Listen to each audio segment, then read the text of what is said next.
Did you know it is possible to be a scientist even when you are very young? One of the most important things is to learn how to observe. That is, to learn how to watch things closely and carefully, to see how they are made and how they work. By watching fish, for example, we can learn many wonderful things. How perfectly they are made to suit their watery world. Do you know how fish breathe? They take oxygen right out of the water instead of breathing air as we do. Notice how easily their bodies slip through the water. They can go up, they can go down. And they have such a good propeller. One little flip of that powerful tail, and away he goes. Can you imagine even a speedboat starting off that fast? The pairs of fins are for balancing and for steering, for slow, careful movements, or for putting on the brakes. And what about the fish's eyes? This eye is specially made for sharp vision underwater. Everything about the fish is wonderfully made. The muscles, glands, nerves, and bones that go to make up its body. But the most fascinating thing about these little creatures is their family life. Have you ever watched a father and mother fish raise a family? It takes long hours of watching day and night to see the whole story. But here at Moody Institute of Science, our photographer did the watching for us with a camera. Sometimes he waited for days at a time just to be on hand for some important part of the family history. The family life of the Blue Aara, for example, kept him busy for many months. Now, the pictures tell us a very interesting story. Some things may seem strangely familiar, almost like ways of our human families. The Acaras are famous for their family life, and when you see some of the wonderful things they do, you'll understand why. These fish are devoted to their babies, like our fathers and mothers are devoted to us. The parents share all the duties of having a family. Right from the start, they do everything together.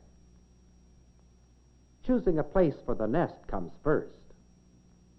The Acaras like to lay their eggs on a flat, smooth rock, and it has to be nice and clean. It may take hours to clear a place for the eggs. Removing pebbles with the mouth is rather slow business. But no matter how long it takes, it's all done with special care. The Acaras even scrub the rock to be sure it's absolutely clean. Mrs. Acara sweeps the rock spick and span, using her fins as a broom, for tiny plants grow on the rock that would harm the eggs.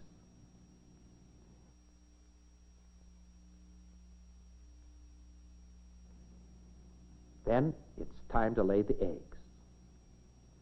Father Acara follows close behind, covering the eggs with a fluid that will make them fertile, so the eggs will grow into new little baby fishes. The female deposits the eggs one at a time and sticks them to the rock with a substance like glue so they won't wash away. Over and over the nest, filling all the empty spaces. Only the sense of touch tells her where to put them, yet she never makes the mistake of putting one on top of another.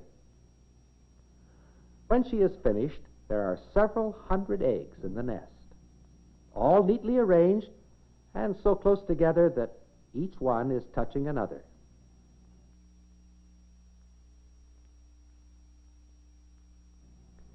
Right away, one of the parents begins to fan the eggs, so the water moving over them will keep the eggs clean.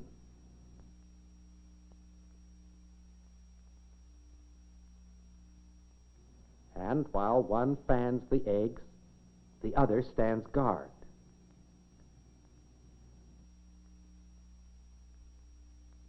Never for a moment are the eggs left unguarded. Fish eggs would be a tempting meal for any of their neighbors. Fanning the eggs is tiring work, and every few minutes the parents exchange places. The one on guard has a chance to rest his fins and to snatch a bite to eat. Both parents stick to their task without quarreling about whose turn it is to do it. Keeping the nest clean takes a lot of work. All the dirt must be scoured carefully away.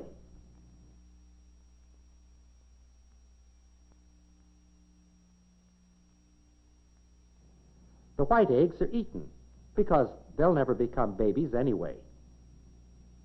In spite of all the parents can do, that happens to some eggs. But the other eggs are the object of constant care. 2 or 3 days after they are laid, the eggs will hatch.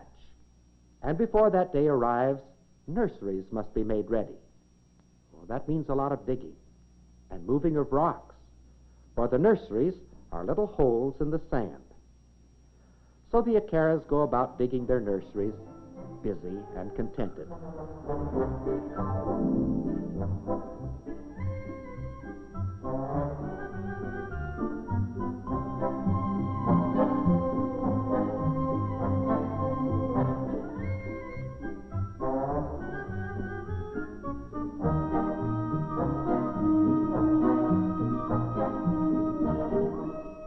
Then the big day arrives.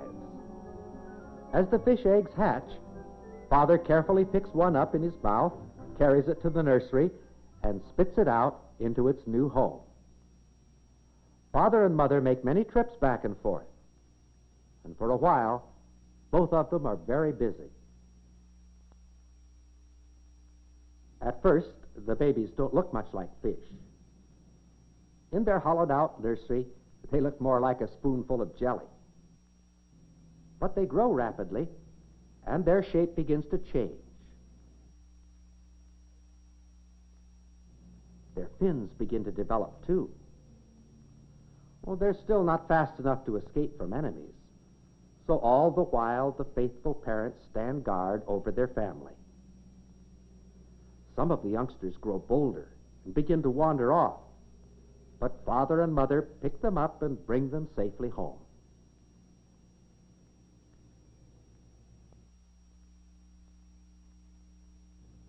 When danger threatens and the Acaras signal, the babies go clear to the bottom to hide.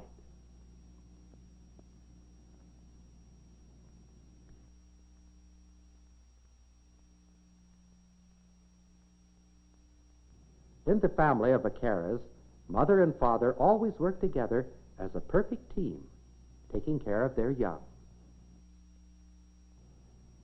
No, they won't desert their babies, even when strange monsters come near. Courage, faithfulness, and devotion are well demonstrated by the Blue Acaras, and that's why they are famous for their family life. The Acaras' devotion to their babies is a wonderful thing, but the love of human parents for their children is different and far more wonderful. And what children do is important in family life, too, for God requires that children obey their parents. Yes, watching fish is fun, and it can be important, too. When we watch the living things about us carefully and with patience, there are many wonderful lessons we can learn.